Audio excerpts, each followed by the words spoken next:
One, two, one, two, three, four.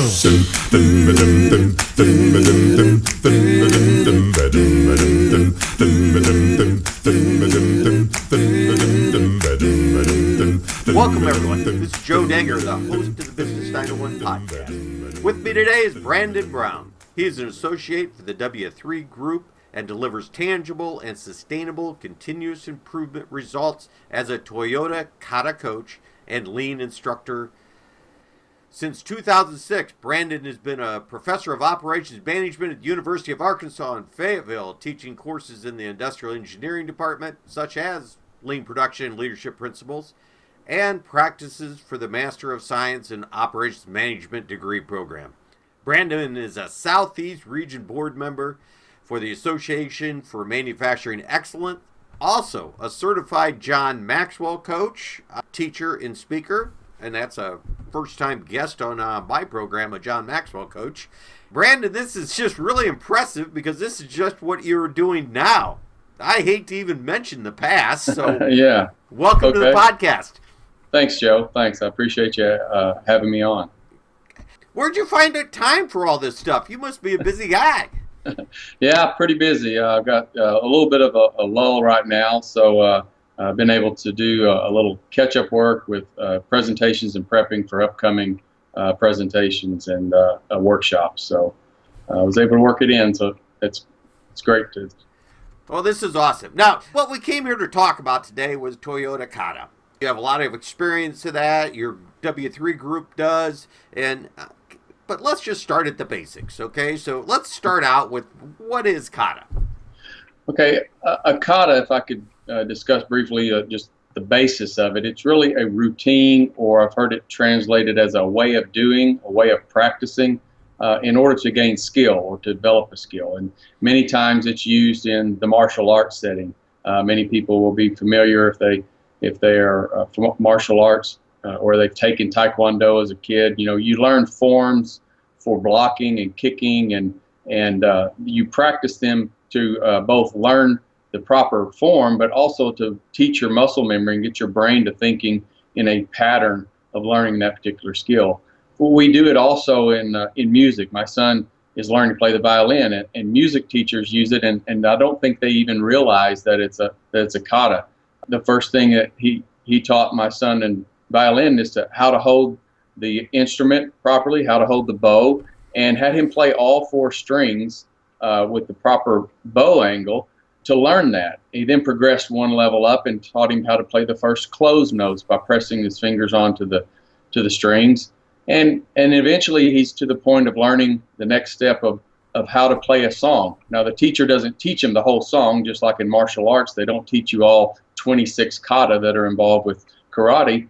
The teacher in music focuses on just the first bar, and maybe it's the first 10 notes. And he wants him to repeat that over and over so his brain is learning and his muscles are developing the point where it's starting to become a habit or a skill that seems natural. So a kata is a way of practicing, a way of doing a particular routine, and we really use it in many areas. One thing that's interesting from some of the research that Mike Rother has done, who wrote the book Toyota Kata, is that what we're learning from neuroscience is that even we as adults, we want to learn, or we seek to learn in a particular repetitive pattern. Our brains are tremendously adaptive organs that really, as we learn a new skill, as we practice a kata over and over again, we get new neural pathways that actually start to allow us to form a meta habit, so to speak. Almost slip into the routine once we've mastered the particular skill into a metacognition. Those terms are used throughout neuroscience, and I can give you an example of how we as adults have turned something into a meta habit, and we function under metacognition. At 14, 16, 17-year-old, we always, all of us learn to drive a car usually at that age, and you're really excited, you know, the first form of independence, right, of going out into the world. But when you first get in the car, if you can think back to that time, it's pretty intimidating to a 14 to 16-year-old. You've got the brake pedal, the steering pedal, the turn signal, the steering wheel, how do you adjust the mirrors, the seat, and everything.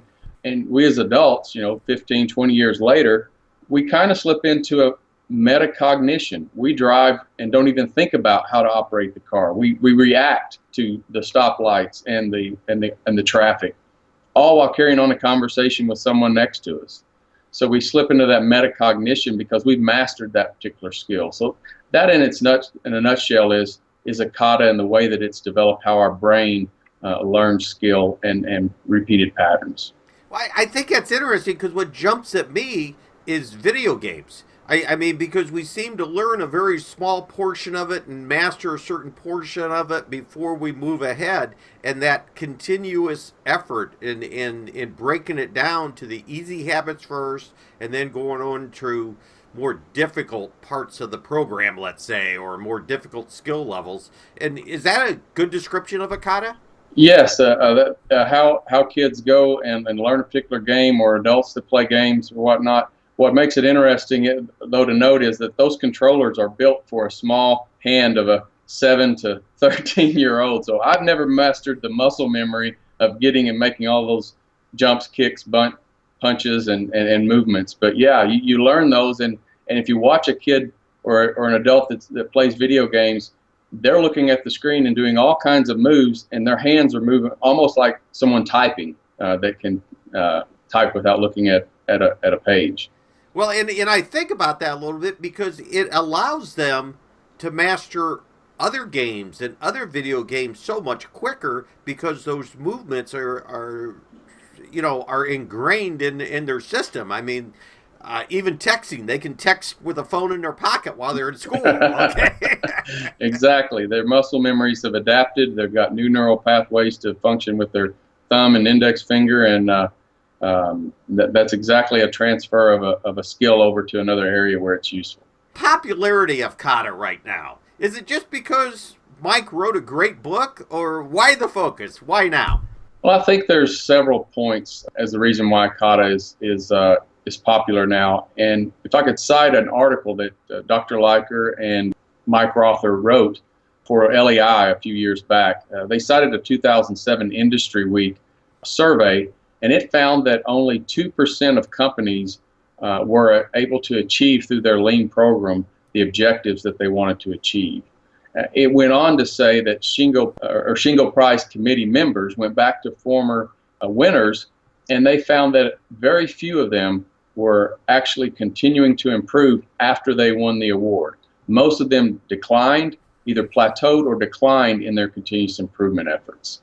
So I think people are coming to look and ask the question, is kata the next lean thing? Is it the next step, the next evolution in lean? Or are we implementing lean tools incorrectly? I think is one of the big questions. They're coming to us, particularly at the W3 group, seeking a way to sustain and align their organization. I think another reason is there's always been that age-old resistance to change by most everybody. We've constantly battled that over the past 20, 25 years within lean.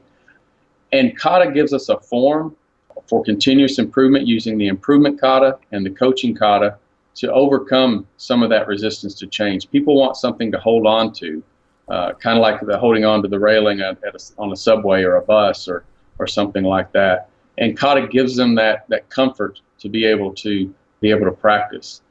I heard John Shook one time say that Toyota kata, or the improvement kata and coaching kata, it's not the solution for cancer. It's a way to develop a solution for cancer. So a little bit of difference there in thinking that it's going to be like an injection and your lean production system is cured.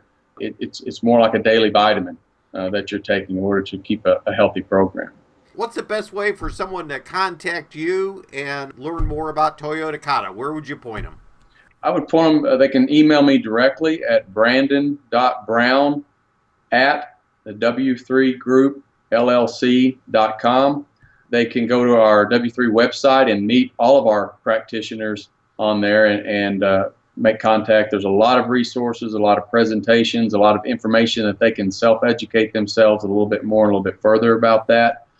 But they can feel free to email me. My cell phone is usually always on. It's 479-856-1919. So I'm willing to take a call and discuss opportunities and where companies feel that their pain might be where they might be able to improve.